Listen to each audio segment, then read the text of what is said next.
저는 저희 아주버님 내외 이야기를 할까 합니다. 아주버님과 형님은 극도로 이기적이고 또 이기적인 사람이었어요. 물론 장남만 우선시하는 시부모님에게 가장 큰 문제가 있었겠지만 아주버님과 결혼한 형님도 보통분은 아니었어요. 끼리끼리 만난다는 말을 이럴 때 쓰는 것이겠죠. 우선 저희 시댁 가족을 소개하자면 시부모님 두 분 다 계시고 아주버님 위로 누나가 한 명 있어요. 그리고 저희 남편은 막내입니다. 시부모님은 장남이라면 자다가도 벌떡 일어나는 사람들이에요. 장남을 그토록 사랑하다 못해 거짐 해바라기 수준이라고 보시면 될 것 같아요. 그에 비해 시누이와 저희 남편에게는 정말 관심도 없으신 그런 분들이에요. 아주버님을 제외하고 시누이와 저희 남편은 스스로 발버둥을 치며 살아왔다고 생각하시면 될 것 같아요. 그런 와중에 시누이는 정말 이를 악물고 살아서 학교도 좋은 학교를 졸업했고 직업도 정말 좋습니다. 시부모님이 도와준 것이라고는 입학할 때 등록금 한 번 보태어 주었다고 들었어요. 그 등록금 한 번 내주면서도 그렇게 핀잔을 주었다고 합니다. 딸은 살림미천이라고 하는데 너는 도대체 부모 피만 빨아먹는구나. 어차피 시집가면 그만일 것을 대학은 무슨 대학이니? 그냥 취직이나 하거라.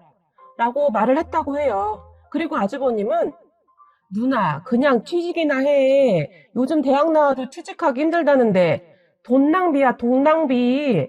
나야 뭐 우리 집 귀둥이니까 대학을 가야 하는 거고 누나는 돈 들여가면서 대학을 뭐하러 가느냐고 라고 말하며 시부모님을 거들었다고 합니다. 하지만 저희 남편만은 누나 편을 들었다고 하는데요.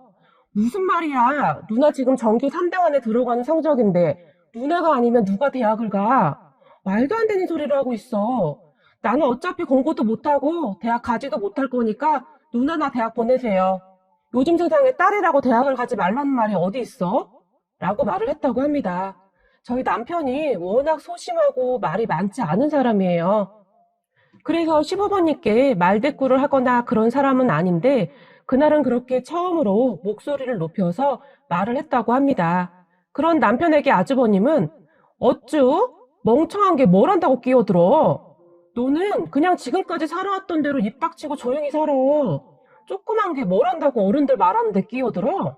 라고 말하며 남편의 머리를 손바닥으로 툭 쳐버렸고 남편은 그런 아주버님에게 솔직히 말해서 공부는 누나가 훨씬 잘하지. 누나는 학원도 안 다니고 혼자 공부하는 거고 형은 학원에 과외 그 난리를 쳐서 잘하는 거잖아. 형한테 해준 것만큼 누나한테 투자를 했어봐. 고시도 합격할 머리야 우리 누나가. 라고 계속해서 대들었고 그런 저희 남편을 보던 시부모님은 이놈의 자식이 어디서 형한테 함부로 대들어? 너 우리가 그렇게 가르쳤어? 어디서 쌍놈의 집구석에서나 있을 법한 짓을 하는 것이냐? 라며 엄청 나무라졌다고 합니다. 하지만 남편은 그런 시부모님 앞에서 더 큰 소리로 누나 공부해. 어차피 나는 공부는 글러먹은 것 같고 나 고등학교 졸업 후 바로 취업해서 누나 학비 내가 다 대줄 테니까 공부 끝까지 해. 알았지? 라고 얼굴까지 벌개지면서 말을 했다고 해요. 평소 워낙 조용조용하던 남편이 갑자기 화까지 내면서 말을 하자 가족들은 저놈이 미쳐도 단단히 미쳤구나 그래? 라고 시아버지가 소리를 지르셨고 남편은 여전히 울분이 멈추지 않았지만 시누이가 그런 남편의 손을 꼭 잡았다고 합니다. 그렇게 두 우누이는 눈물을 머금은 채 서로 마주보았고 시누이는 가족 중 그런 저희 남편에게 유일하게 의지를 했었던 것 같아요. 그리고 시누이는 대학을 정말 어렵게 졸업을 했다고 하는데 학비 때문에 휴학도 있고 장학금을 못 받으면 휴학을 해야 하는 지경이었다고 합니다. 나중에는 학자금 대출까지 받을 지경이었는데 남편이 고등학교 졸업 후 바로 취업을 하면서 많이 도와준 모양이에요. 그런 동생 때문에 더 이를 악물고 공부를 해서 장학금을 받은 것도 있었다고 말을 하기도 했고요. 그렇게 시누이는 워낙 똑똑한 사람이었으니 졸업 후에도 정말 괜찮은 회사에 취직을 했는데 국내에 있는 시간보다 해외 출장에 가 있는 시간이 많을 정도였고 미국에 가서 몇 년 동안 주재원 생활을 하기도 했어요. 저희는 그런 시누이 덕에 미국에 처음 가보기도 했었네요. 비행기표랑 숙박까지 다 해결해주며 저희를 미국으로 초대했었거든요. 시누이는 저희에게 정말 잘했어요. 힘든 시집살이를 버텨낸 것도 시누이 덕분이었는데요. 항상 든든한 버팀목이 되어 주었거든요. 앞에서 말씀드린 것과 같이 저희 실부모님과 아주버님 내외는 정말 상상을 초월할 정도로 저를 힘들게 했었는데요. 특히 아주버님과 형님은 매사 저희를 무시했고 마치 거지를 대하듯이 행동을 했어요. 아주버님은 시댁에서 집도 사주고 회사도 꽤 좋은 회사에 다니다 보니 좋은 집에 잘 살고 있었어요. 저희 남편은 고등학교를 졸업 후 시누이가 설득해서 나중에 전문대학에 들어갔고 거기에서 저와 만나게 되었어요. 남편은 손기술이 좋아서 대학에 가서 기술을 배웠고 나름 자격증도 많이 땄어요. 공부에 흥미가 없는 남편에게 손기술이 좋다는 것을 시누이가 알고 있었고 계속 자격증을 딸 수 있도록 공부 뒷바라지를 한 것 같아요. 물론 남편도 그 부분을 즐겁게 했고요. 주재원 생활을 하면서도 저희 남편에게 지속적으로 이 자격증은 괜찮더라? 이거 한번 따놔봐. 라고 말을 할 정도였어요. 그렇게 남편은 자격증을 정말 많이 땄던 것 같아요. 소방 관련 자격증부터 하물며 인명구조 관련 자격증까지 땄으니까요. 하지만 아주버님은 그런 저희 부부를 항상 무시했어요. 저희 남편이 항상 기계를 만지다 보니 손에 기름때가 지지 않을 때도 있어요. 물론 장갑을 끼고 하지만 가끔 집중하다 보면 미처 장갑을 끼지 않을 때도 있어서 어쨌든 손도 많이 거칠고 손에 기름때가 있는 경우도 있거든요. 쓰다 보니 마음이 아프네요. 저는 우리 남편 손만 보면 괜찮다가도 울컥울컥 하거든요. 그런데 아주버님은 그런 남편에게 야, 너 손 씻고 왔냐? 네 손 보니까 밥맛 떨어진다. 손 좀 씻고 와. 라고 말을 했어요. 그럼 남편은 아, 미안해. 씻었는데 잘 안 씻겨지네. 그런데 10번 넘게 비누칠은 한 거라 기름이 묻어있고 그런 것은 아니야. 라며 멋쩍은 표정으로 자신의 손을 바라보며 웃고 있었어요. 그러면 그냥 좀 넘어가면 좋잖아요. 그런데 형님 부부는 그렇지가 않았어요. 그런 남편을 보며 형님이 어머, 서방님, 손이 무슨 두꺼비등 같아요. 거칠거칠해서 징그러워요. 동서는 맨날 저런 손을 보면 어떻게 살아? 라며 옆에서 한술 더 떠서 말을 했는데 저는 그런 형님의 입을 그냥 쫙 찢어버리고 싶은 그런 기분이 들었어요. 어쩌면 이렇게 못되어 처먹을 수가 있을까요? 그런 형님에게 제가 화가 나서 한마디 하렸던 찰나에 항상 그 둘을 못마땅하게 여기던 시누이가 왜? 손이 어때서? 열심히 일한 자랑스러운 손인데 큰올케 몸에서 나는 향수 냄새보다 훨씬 낫구만. 큰올케는 도대체 무슨 향수를 쓰기에 이렇게 역겨워? 내가 그동안 말은 안 했는데 머리가 띵하고 구트가 쏠릴 정도야. 도대체 뭘 숨길 게 그리도 많아서 이렇게 향수를 부려대? 혹시 무슨 스컹크처럼 몸에서 냄새나고 그런 거 아니야? 라고 형님을 맞받아 쳤어요. 그런 시누이를 보면서 형님은 어머 형님 무슨 말을 그렇게 하세요. 이 향수 이래봬도 명품이에요. 라고 얼굴이 시뻘개져서 말을 했지만 시누이는 아 그렇구나. 나도 알지 그 향수. 그런데 그 향이 원래 그런 향이 아닌데 큰올케 원래 냄새랑 섞여서 이런 냄새가 나는구나. 라고 쐐기를 박아버렸어요. 그러면 형님은 그런 시누이에게 형님은 도대체 왜 저한테만 그러세요? 라고 말을 했지만 시누이는 글쎄 내가 왜 그러는지 한번 잘 생각해봐 라고 해버렸고 형님은 입을 삐죽거리며 아주버님의 다리를 툭툭 쳤지만 아주버님도 시누이는 무서워해서 그냥 한숨만 쉬고 있었고요. 단지 시부모님만이 밥 먹는데 너무 시끄럽구나 라고 말을 하긴 했지만 이제는 다들 시누이 눈치를 보느라 크게 별말하지도 못하더라고요. 저는 그런 시누이가 고마워서 눈물이 날 정도였고요. 하지만 아주버님 부부는 그 뒤에도 매사 저희 부부를 무시했는데 그러던 와중에 정말 집안이 발칵 뒤집히는 사건이 일어났는데요. 아주버님 집과 저희 집이 가까웠어요. 저희 집 근처로 이사를 올 때부터 이상하다고 생각을 해봤어야 했는데 형님 부부는 맞벌이였거든요. 그렇게 저희 집 근처로 이사를 온 뒤로 형님 부부는 무슨 일이 있을 때마다 아이들을 저에게 맡겼어요. 저는 아이를 키우면서 살림을 하고 있었기 때문에 처음에는 별말 없이 아이들을 봐줬는데 갈수록 점점 심해져 가더라고요. 그러더니 어느 날부터는 아이들 학교가 끝나면 아주 당연스레 저희 집으로 보냈어요. 그러면 저는 저녁까지 다 챙겨 먹여야 했는데 그렇게 저녁까지 다 먹고 난 후에도 한참 후에야 아이들을 데리러 왔어요. 그렇게 제가 점점 불만이 쌓여갈 무렵 어느 날 꽤 늦은 시간임에도 불구하고 아이들을 데리러 오지 않아서 제가 형님에게 전화를 했어요. 형님, 애들이 엄마 아빠 기다리는데 언제쯤 오세요? 라고 물었어요. 그랬는데 형님이 한다는 소리가 동서, 내가 오늘 회식을 해서 술을 좀 많이 먹었는데 아이들을 데리러 갈 수가 없을 것 같은데 동서가 데리고 좀 와줘.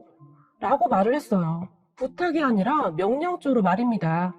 그래서 저는 그런 형님에게 화가 나서는 형님, 저희 집에 지금 저밖에 없어서 형님 집까지 가려면 저희 아이들까지 다 데려가야 하는데 그러면 애가 4명이에요. 그건 좀 힘들 것 같아요.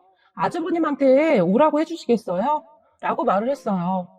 화는 많이 났지만 나름 많이 참고 말을 했어요. 하지만 형님은 우리 그이도 지금 회식 가서 연락이 안 돼. 그럼 오늘만 동서가 그냥 애들 데리고 자면 안 돼? 그러면 다 해결되겠네.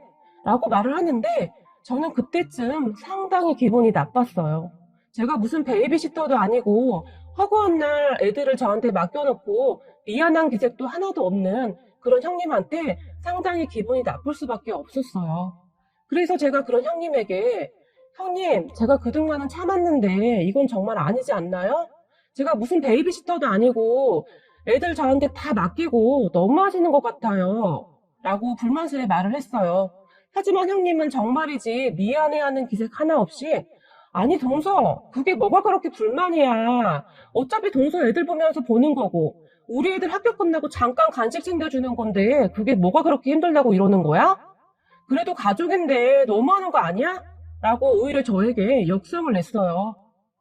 저는 정말이지 화가 치밀어 올라서 참을 수가 없었지만 술 취한 사람하고 싸우면 뭐 할까 싶어서 우선 전화를 끊어버렸어요.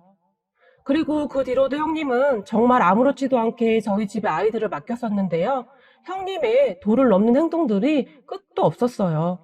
그로 인해 저의 인내심도 끝에 다다라 있었고요. 어느 날은 금요일에 형님이 전화를 해서는 동서, 난데 혹시 내일 애들 좀 봐줄 수 있어? 라고 물었어요. 저는 그런 형님에게 형님 죄송한데요. 내일 친정엄마 생신이셔서 친정에 가봐야 될 것 같아요. 라고 말을 했어요. 그런 저에게 형님은 그래? 어쩌지? 나 내일 급한 일이 있는데 회사에 가봐야 할 것 같아서 말이야. 남편도 약속이 있다고 하는데 큰일이네? 라고 말을 했고 죄송해요 형님. 내일은 저도 안 될 것 같아요. 오랜만에 친정 가족들이 다 모이거든요. 라고 말을 했어요. 그랬는데 형님은 그래? 그럼 내일 몇 시쯤 출발하는데? 라고 묻더라고요.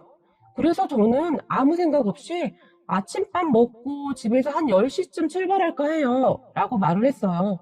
그렇게 저는 형님과의 통화는 까마득하게 잊고 있었는데 다음날 아침 일찍 초인종 소리가 울려서 나갔는데 형님이 정말 아무렇지도 않게 조카들을 데리고 서 있었어요.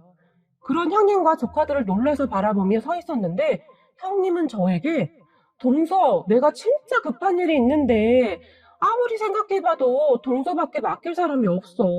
오늘 하루만 봐줘. 라고 말을 했어요. 그때쯤 저는 인내심에 한계가 왔던 것 같아요. 분명히 친정엄마 생신이라고 말을 했는데도 불구하고 어쩌면 이럴 수가 있나요? 저는 그런 형님에게 형님, 오늘은 제가 분명히 안 된다고 말씀드린 것 같은데요. 친정엄마 생신이어서 친정 가야 한다고 어제 분명히 말씀드렸잖아요. 그런데 지금 뭐 하시는 거예요? 라고 처음으로 짜증을 내며 말을 했어요. 하지만 형님은 그런 저를 전혀 상관하지 않으며 동서, 가족끼리 빡빡하게 왜 그래? 애들까지 있는데 이러면 애들 기분이 어떻겠어? 라고 말을 했어요. 형님의 말에 조카들을 바라보았는데 아이들이 제가 화를 내는 모습을 처음 봐서 놀랐는지 큰아이는 고개를 푹 숙인 채 바닥만 바라보고 있고 작은 아이는 그냥 천진난만한 얼굴로 저를 보며 웃고 있더라고요. 그런 조카들을 보니 마음이 좋지 않더라고요. 형님은 그렇게 심란해하는 제 표정을 놓치지 않았고 동서, 애들이 무슨 잘못이야. 아침 일찍 오느라 밥도 못 먹고 온 애들한테 너무 야박하게 그러지 마. 그리고 동선에 친정 가는데 우리 애들도 같이 데려가면 되잖아. 그렇게 어려운 일도 아니잖아. 내가 진짜 급해서 그래. 라고 말을 하는데, 말을 해도 어쩌면 저토록 얄밉게 하는 것인지, 그것도 참 능력이다 싶더라고요. 그렇게 저는 선뜻 대답을 못한 채 이러지도 저러지도 못하고 서 있었는데, 형님은 저를 옆으로 밀치더니 조카들을 집 안으로 밀어서 들여보내놓고는 불이 나게 도망가듯 가버렸어요. 그리고 잠시 후 늦잠을 자던 남편이 부시시 일어나서 거실에 서 있던 조카들을 보았고, 어? 오늘 장모님 생신이라고 말했다고 하지 않았어? 라고 저에게 물었고, 저는 그런 남편에게 모르겠어. 오늘 급한 일이 있다고 하시네. 라고 말을 하고는 말았어요. 왜냐하면 큰 조카가 계속 제 눈치를 보고 있었거든요. 어린 것이 눈치 보는 것이 불쌍해서 더 이상 말을 하고 싶지도 않았어요. 하지만 남편은 정말 불쾌한 표정으로 서 있었고, 저는 그런 남편에게 빨리 아침밥 먹자. 우리 지우, 지민이 아직 밥 안 먹었대. 라고 말을 하고는 조카들에게 지우, 지민아, 작은 엄마가 빨리 아침 준비할게. 잠깐만 TV 보면서 기다려. 라고 애써 밝은 목소리로 말을 했어요. 이 모든 것이 애들 잘못은 아니잖아요. 그렇지 않아도 바쁜 엄마 아빠 때문에 항상 사랑이 부족한 것 같은 아이들이었거든요. 그렇게 급히 아침밥을 준비하고 같이 밥을 먹으며 제가 조카들에게 지우, 지민아, 오늘 작은 엄마랑 같이 작은 엄마네 엄마 집 가야 하거든? 이미 약속이 되어 있어서 취소가 안 될 것 같아. 그래서 지우, 지민이도 같이 갔으면 좋겠는데 괜찮겠지? 가면 맛있는 것도 많이 있고 좋을 거야. 라고 웃으며 말을 했어요. 둘째 조카야 워낙 어리기도 했고 그냥 천진난만 했으니 응, 좋아, 좋아. 나도 갈 거야. 라고 말을 했지만 큰 조카는 계속 표정이 좋지 않은 채로 작은 엄마, 우리는 그냥 여기 있어도 돼요. 저는 지민이랑 그냥 여기 있을게요. 라고 말을 하는 것이 아닌가요? 그런 조카에게 이런 어쩌지? 그건 안 될 것 같은데? 지우가 싫다고 해도 오늘은 어쩔 수가 없겠는걸? 같이 가야 해. 오늘은 작은 엄마 부탁 좀 들어주라. 라고 말을 했어요. 그랬는데 큰 조카가 갑자기 눈물을 뚝뚝 흘리지 뭐예요? 저와 남편은 그런 조카를 보며 깜짝 놀라서 지우야, 그렇게 가기 싫은 거야? 울지 마. 우선 밥 다 먹고 다시 생각해보자. 라고 말을 했는데 큰 조카가 눈물을 뚝뚝 흘리며 고개를 절레절레 흔들더니 아니요, 그게 아니라 작은 엄마한테 거짓말하는 게 너무 미안해서요. 라고 말을 했어요. 저는 그런 조카에게 지우야, 거짓말이라니 그게 무슨 말이야? 라고 물었고 조카는 울먹인 채로 사실은 엄마가 회사에 간 게 아니라 오늘 친구들하고 골프 치러 간 거예요. 그런데 작은 엄마한테 절대 말하지 말라고 했는데 작은 엄마한테 자꾸 미안해서 거짓말을 하면 안 될 것 같은데 그런데 말을 하면 엄마한테 혼날 것 같고 라고 말을 하더니 갑자기 소리내서 울어버렸어요. 남편과 저는 그런 조카의 말에 참 많이 놀라기도 했지만 엄마라는 사람이 아이한테 거짓말을 하라고 시킨 것 자체가 이해가 안 되더라고요. 초등학생이면 아직 애인데 아이가 혼자 고민했을 생각을 하니 참 뭐라고 설명할 수가 없을 정도로 속이 상하더라고요. 초등학생 아이보다 형님이 더욱 철이 없다는 생각도 들었고요. 저희는 울고 있는 조카에게 지우야, 작은 엄마가 절대로 지우 엄마한테는 말 안 할게. 그러니까 걱정하지 마. 그만 울고 밥 먹자. 라고 말을 했어요. 그렇게 아이들과 밥을 먹고 남편이 친정에 가자고 하는데 큰 조카 때문에 망설이고 있었어요. 그랬는데 큰 조카가 얼른 가요. 저 이제 괜찮아요. 라며 저희 손을 이끌었고 그렇게 저희는 아이들 4명을 데리고 친정에 가게 되었어요. 친정 가족들이 놀란 것은 당연했지만 제가 미리 말을 해두어서 다들 내색은 하지 않았고 아이들도 즐겁게 지내다 왔어요. 그리고 밤늦은 시간에 형님에게 전화를 해서는 가는 길에 애들 데려다 주겠다고 했는데 형님은 동서, 나 아직 집에 못 갔는데? 동서가 오늘 하루만 우리 애들 좀 재워줘야겠어 라고 말을 하는데 술을 마신 것 같았어요. 그런 형님에게 정말 난리를 치고 싶었지만 아이들 때문에 다시 한번 참았고 그날도 조카들을 데리고 같이 잠을 잤어요. 그랬는데 다음날 형님 부부가 저희 집에 아침 일찍 와서는 갑자기 쇼핑을 가자는 거예요. 애들 봐줘서 고맙다고요. 저는 피곤하기도 했고 썩 내키지가 않아서 괜찮다고 그냥 돌아가라고 했지만 형님 부부가 계속해서 같이 가자고 하는 바람에 어쩔 수 없이 따라 나서게 되었어요. 그렇게 마트에 갔는데 형님이 동서, 그동안 애들 맡기고 내가 반찬값 한 번 준 적 없는데 오늘 쇼핑하면 내가 다 계산할게. 사고 싶은 거 다 사. 라고 말을 했어요. 하지만 저는 어제 사건 이후로 형님에게 감정이 상할 대로 상해 있었기 때문에 괜찮아, 형님. 저희 거는 저희가 살 테니까 형님은 상관 안 하셔도 돼요. 라고 말을 했어요. 형님은 그런 저에게 무슨 소리야. 동서 돈도 없을 텐데. 사실 서방님이 그 돈 벌어서 생활하기도 어려울 텐데 우리가 살 테니까 걱정 마. 라고 말을 하면서 쇼핑카트에 상품을 담기 시작했는데 말을 어쩌면 저토록 얄밉게 하는지 그것도 기술이라면 기술이겠다라는 생각마저 들었어요. 그렇게 형님은 쇼핑카트에 상품을 담기 시작했는데 쇼핑카트에 담은 상품들이 모두 조카들이 좋아하는 음식들이었거든요.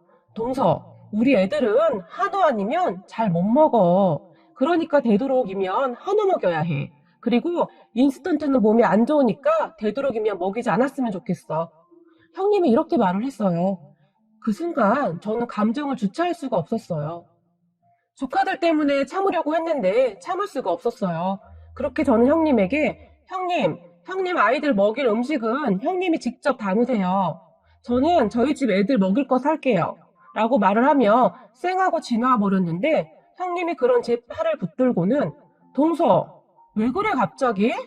아니, 이왕이면 애들 좋아하는 음식을 먹이라고 내가 사준다는데 왜 기분이 나쁜 듯이 그러냐고 라고 물었고 저는 그런 형님에게 형님, 제가 베이비시터도 아니고 매번 아무렇지도 않게 아이들 맡기시는데 이제 그만하셨으면 해요. 저희 아이들 돌보는 것도 쉬운 일이 아니라서요. 라고 말을 해버렸고 그런 저에게 형님은 동서, 가족끼리 너무한다. 그까짓 거 가지고 너무 생생된다. 동서 어차피 집에서 하는 일도 없는데 바쁜 우리 좀 도와주면 안 돼? 라고 말을 했어요. 정말이지 염치라고는 찾아볼 수 없는 그런 사람이었어요. 저는 그런 형님에게 아니요. 저도 바쁘니까 이제부터 아이들 맡기지 마세요. 자꾸 이러시면 저 이사 갈 거예요. 라고 말을 해버렸어요. 형님은 갑작스런 저의 행동에 놀랐는지 잠시 저를 가만히 바라보더니 동서 그렇게 안 봤는데 사람이 좀 유치하다 라고 말을 하고는 아주버님과 아이들을 데리고 가버렸어요. 그리고 얼마 후 시어머니에게 눈물을 흘리며 제가 마트에서 손 윗동서인 본인한테 함부로 대들었다며 말을 했다고 합니다. 그렇게 저희는 시댁에 호출이 되어 가게 되었는데 시부모님은 형님의 말만 듣고 저희에게 호통을 치시고 난리가 나셨어요. 그런 시부모님의 행동에 그동안 잠자코 있던 남편이 화를 내기 시작했는데 엄마, 왜 와이프한테만 뭐라고 해? 장모님 생신이라 안 된다고 그렇게 말을 했는데 애들 맡겨놓고 골프 치러 간 형수님이 지금 잘했다는 거야? 형수님, 그날 골프 치러 가셨죠? 어떻게 그럴 수가 있어요? 사람이 최소한의 양심이라는 것이 있다면 그렇게 못하죠. 안 그렇습니까? 라고 단숨에 말을 해버렸고 형님은 그런 남편에게 아니 무슨 말이에요? 골프라니요? 저 그날 회사 갔는데 무슨 말 하는 거예요? 라고 말을 했지만 남편은 다 알고 있어요. 그날 골프 치러 가신 거. 형수님 페이스북에 다 올리셨던데요? 라고 말을 했어요. 그런 남편에게 형님은 서방님 페이스북 안 하잖아요. 할 줄도 모르고요. 라고 말을 했어요. 정말이지 저희를 얼마나 바보로 생각했으면 그런 말들을 하는 것인지 정말이지 그 주둥아리를 그냥 확 꿰매버리고 싶은 그런 심정이었어요. 전에 형수님이랑 저랑 친구 맺었었잖아요. 저는 활동을 잘 안 하긴 하지만 가끔 들어가서 보기는 해요. 친구들하고 아주 신나셨던데요? 3차로 노래방까지 가시고요. 라고 말을 해버렸어요. 그 말에 형님은 많이 당황한 표정으로 안절부절했었는데 옆에 서 있던 아주버님이 당신 그날 회사 간다고 하지 않았어? 뭐야? 그럼 나한테까지도 거짓말을 한 거야? 미치겠네 진짜. 라고 말을 하며 화를 냈고 형님은 그런 아주버님에게 서방님은 죽고 나서 하나 동서 편드는데 당신은 내 편도 안 들어주고 지금 뭐 하는 거야 이게? 라고 말을 하며 나가버렸어요. 하지만 시어머니는 끝까지 저에게 너만 참으면 다 해결될 일을 가지고 왜 일을 이 지경으로 만드는 것이냐? 라며 잔소리를 하셨고 그런 시어머니를 보며 남편은 진짜 내가 이놈의 집구석 다시 오나 봐라. 앞으로 형도 우리한테 연락하지 마. 참자 참자 하니 참 사람을 바보로 하네. 엄마 아버지도 앞으로 그 잘난 형이랑 잘 살아 라며 저를 이끌고 집을 나와버렸어요. 그렇게 저희는 시댁에도 잘 가지 않게 되었고 남편이 화가 많이 났던지라 저에게도 절대로 가지 말라고 엄풀을 놓았고요. 저는 그렇게 안절부절하고 있었는데 시누이에게 전화가 왔어요. 올케, 무슨 일 있었어? 오늘 엄마 집에 와보니 엄마가 동생이랑 올케 이야기를 하던데 라고 말을 했고 저는 그런 형님에게 그게 조금 일이 있었어요. 저도 참 난감한데요. 저도 참을 만큼 참았던지라 더 이상 못 참겠더라고요. 라고 말을 하는데 저도 모르게 눈물이 왈칵 쏟아졌어요. 그동안 참았던 것이 폭발했던 것 같아요. 그리고 시누이에게 있었던 일을 다 말하게 되었어요. 사실 어디다 이야기를 할 수도 없는 일인데 시누이는 저를 동생같이 대해주어서 시누이에게는 편하게 이야기를 할 수가 있었거든요. 그래서 그동안 있었던 일을 시누이에게 다 말하게 되었어요. 제 이야기를 듣더니 시누이도 같이 분노하면서 이런 정신 나간 인간들이 있나? 그래서 지금껏 큰 올케가 작은 올케한테 애들을 맡겼던 거야? 라고 물었고 시누이는 화가 많이 난 것 같았어요. 그리고는 그날 밤 저희 집에 찾아왔는데 시누이가 저희 보고 이사를 가라고 합니다. 그래서 저는 깜짝 놀라서 이사요? 어디로요? 저희 돈도 없어서 어디 갈 수도 없어요. 라고 말을 했는데 시누이는 어차피 나는 결혼 생각도 없고 5년 전에 내가 집 사놓은 곳 있잖아. 거기 들어가서 살아. 그리고 열심히 돈 벌어서 나한테 그 집 사. 라며 웃으며 말을 했어요. 저는 그런 시누이의 말에 그건 아닌 것 같아요. 거기 집값이 얼마인데요. 성추이가 설립을 먹어야지. 그러다 바지가랑이 찢어져요, 형님. 마음은 진짜 감사해요. 라고 말을 했어요. 하지만 시누이는 여기 있으면 계속 얘 맡길 것이고 부딪힐 수밖에 없어. 작은 올게 거절도 못할 것 뻔하고 그냥 이사해. 지금까지 돈도 꽤 모았을 테고 우선 전세로 우리 집에서 살다가 나중에 우리 집 그냥 사. 내가 거기 살 때 넣었던 돈만 받을게. 라고 말을 했어요. 5년 사이에 집값이 엄청 올랐다고 들었는데 고맙기도 하고 죄송하기도 했어요. 하지만 형님은 그런 저에게 걱정 마. 나도 절대 공짜로 줄 생각은 없으니까. 알겠지? 그리고 우리 예쁜 조카들 커가는데 여긴 평수도 너무 작고 거기 이사 가면 학군도 좋아서 괜찮을 거야. 라며 제 손을 꼭 잡아주었어요. 그렇게 저희는 갑작스레 이사를 했는데 형님 부부가 난리가 났습니다. 말도 안 하고 이사를 했다고요. 동서, 그렇게 이사 가면 우리 애들은 어떻게 해? 그리고 서방님 그 월급 받아서 그 아파트를 어떻게 들어갔어? 라고 말을 했을 정도였으니까요. 그리고 얼마 후 가족 모임에서 시누이가 본인의 집을 전세 준 것이라고 말을 했고 형님 부부는 울고불고 난리가 났었는데요.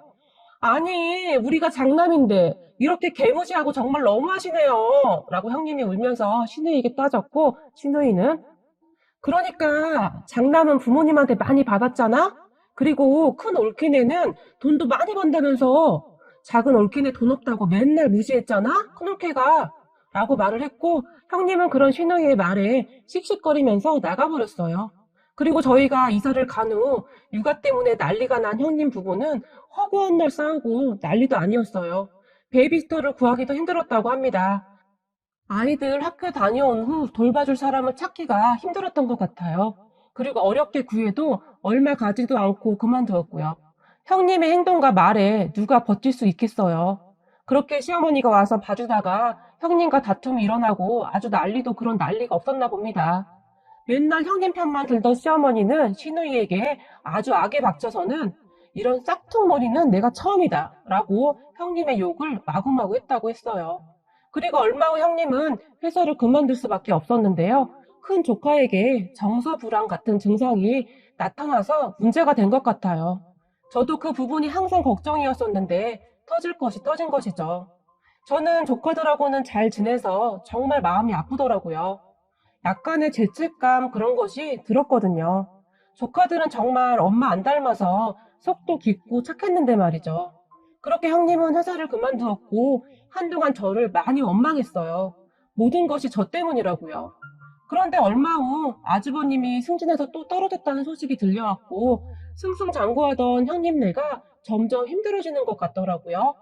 시부모님에게 생활비 없다고 생활비 달라고 밥 먹듯이 이야기를 한다고 하는데 형님 씀씀이가 정말 어마어마하거든요. 이제는 시부모님도 형님 부부를 피할 정도라고 하네요. 하지만 저희 부부는 시누이 덕분에 좋은 집에서 잘 먹고 잘 살고 있는데 마음이 편하지만은 않네요.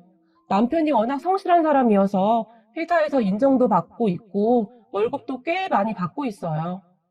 사실 저희 남편 월급이 적지는 않아요. 자격증도 워낙 많고 기술이 좋거든요. 그런데 형님 부부가 그렇게 무시를 하더니만 솔직히 조금 쌤통인 것도 있네요. 조카들은 많이 안 되었지만 말입니다.